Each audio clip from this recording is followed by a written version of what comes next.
Hello there, wonderful pre-matriculants. Welcome to Educate. Last time we talked about the digestive system. Now let us look at mechanical digestion, particularly the process of peristalsis.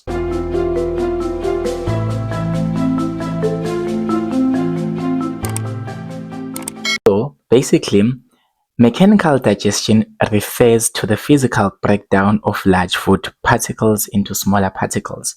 So when something is happening mechanically, it just means that you are doing something in a physical sense. So in this sense, we are breaking down large food particles into smaller particles. That is all what a mechanical digestion is about.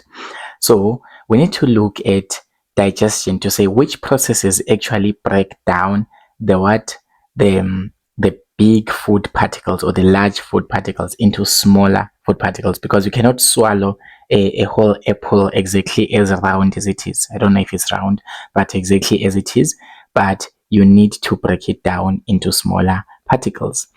So now looking at this digestive system diagram, we can look at the three processes whereby mechanical digestion plays a role. We have got mastication. Remember, mastication occurs here in the mouth region, in the mouth cavity to be specific. Basically, in the mouth cavity, when you are chewing food, that is known as mastication. Mastication, this is when the teeth break food down by chewing it. So that is a form of mechanical digestion because you are breaking down large food molecules into smaller food molecules so that you can be able to ingest them. So basically, when I take a slice of bread, I cannot just swallow it exactly as it is. I chew it first. That is known as mastication. It's a form of mechanical digestion. We have got peristalsis. The peristalsis, remember, we say that this is when the food is moving down the esophagus. So if you watch carefully my introduction to digestive system video, we talked about the bolus that moves down the esophagus.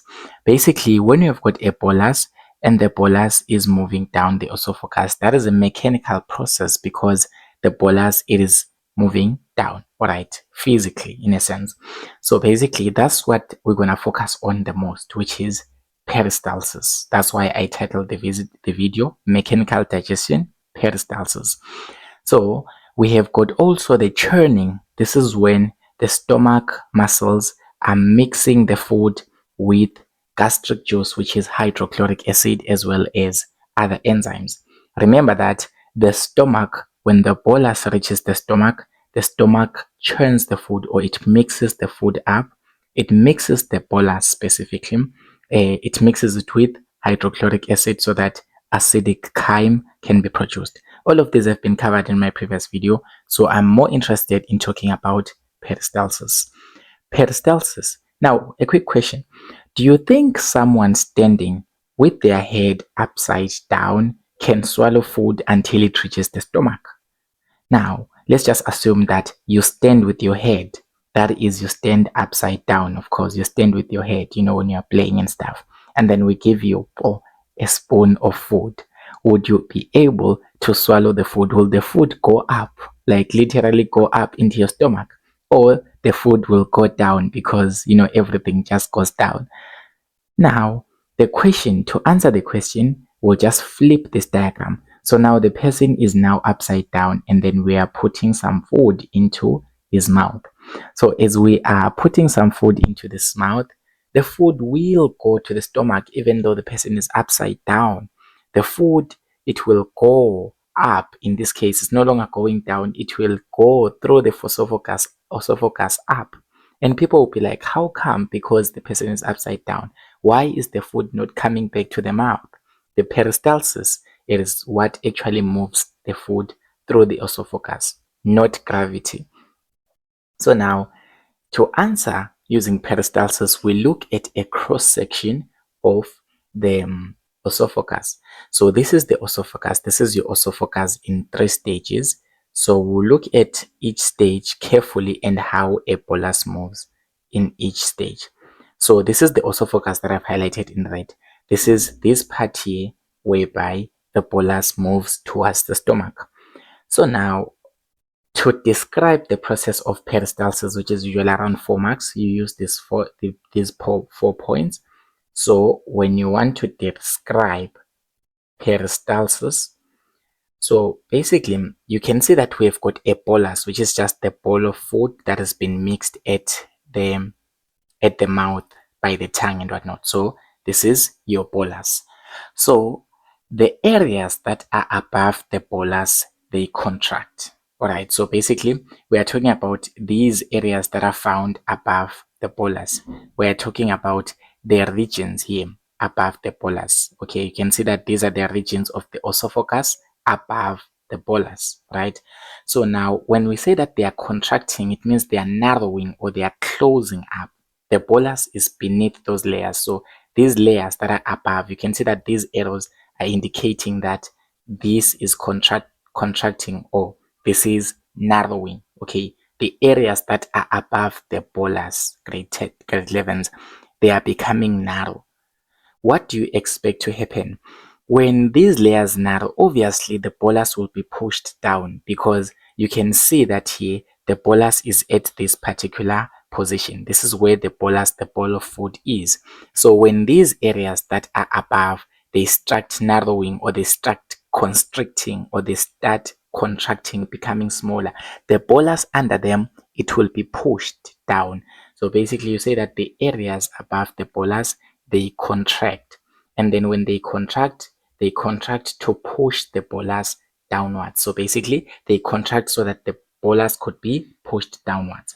And then now we look at the areas below. All right, so let's look at, okay, this was scenario 1, indicating the contraction of the areas above the bolus, on top of the bolus, on top of the bowl of food coming from the mouth. And then now we look at the second stage. So at the second stage, we are still having the same esophagus. You can see now that the areas here, they've contracted, the area above here. So here is your bolus. It has been forced to move down. So the bolus has been forced to move down. It has been pushed. So basically, the areas below the bolus, they relax. So the areas below the bolus, they relax. Basically here, we're talking about these areas here down here. So these areas down here, they will relax or they will open up. Okay, something like this is now opening up. All right. So as they are opening up and the bolus is being pushed down there, the bolus will end up moving downwards. So areas below the bolus will relax.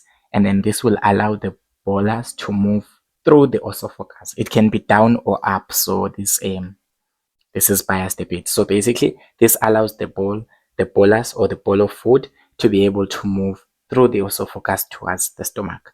So you can see that here in scenario 3, you can see in scenario 3, each and every area that is above the bolus continues to contract, continues to narrow, but each and every area that is below the bolus continues to relax or to open up so that the bolus could move. So this is what occurs whenever you are eating a food, whenever you are swallowing food, even though your head is upside down. Peristalsis is the one that allows the bolus to move.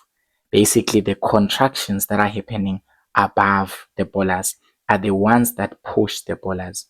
And then when the areas below the bolus are relaxing, the bolus can move through. It doesn't actually depend on your position, because people would assume that the food will come from the stomach and it will dribble out of your mouth whenever you try to swallow it. No, you can swallow food even though you are standing with your head. It's because peristalsis, it is the process in which the bolus moves down the esophagus through the contraction of the muscle layers. Basically, what's contracting here, it is the layers of the esophagus that are found at the walls. Basically, they've got muscles in essence.